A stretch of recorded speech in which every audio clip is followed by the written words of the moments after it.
সময়ে দেখেছি যে আমাদের প্রজেকশন মিটিংগুলোতে বাধা সৃষ্টি করার জন্য নির্বাচন কমিশন নতুন করে যে বিজ্ঞপ্তি প্রকাশ করেছে যে আমরা হলগুলোতে চেয়ার নিয়েও প্রবেশ করতে পারবো না,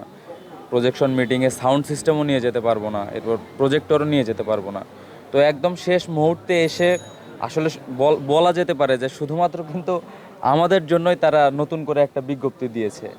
তো এই যে শেষ মুহূর্তে এসে একদিন আগে এসে বা নির্বাচনের দিন যদি নির্বাচন কমিশন আবারও শুধুমাত্র আমাদের জন্যই, মানে একটা প্যানেলের জন্যই যদি কোনো নিয়ম কানুন বানাতে চায় বা নতুন কোনো বিজ্ঞপ্তি দিতে চায়,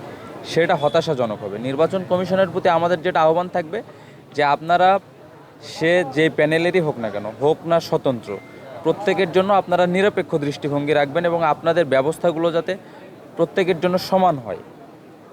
এবং লেভেল প্লেইং ফিল্ড বলতে আমরা যেটা বুঝি এবং নিরপেক্ষতা আমরা যেটা বুঝি, আমরা আশা রাখছি যে নির্বাচন কমিশন এবং বিশ্ববিদ্যালয় প্রশাসন এটা খুব ভালোভাবে তদারকি করবে এবং নির্বাচনের দিন আমাদের প্রার্থীদের যে করণীয়, ভোটারদের যে করণীয়, আমরা সকলেই সচেতন শিক্ষার্থী এবং আমরা আশা রাখছি আমরা আমাদের দায়িত্বগুলো সঠিকভাবে পালন করব এবং শিক্ষার্থীদের কাছে আমি আহ্বান জানাবো যে আপনারা ভোট দিতে আসবেন, বন্ধুবান্ধব সকলে মিলে একসাথে একটা উৎসব এবং আনন্দকে সাথে নিয়ে ভোট দিতে আসবেন। আমরা দীর্ঘদিন পর অনেক লড়াই সংগ্রামের পর রাষ্ট্র নির্বাচন পেতে যাচ্ছি। আপনারা আপনাদের ভোটটি যোগ্য, দক্ষ এবং সৎ প্রার্থীকে দিবেন এবং রাজশাহী বিশ্ববিদ্যালয়কে একটি যোগ্য নেতৃত্বের হাতে তুলে দিবেন বলে আমরা আশা রাখছি।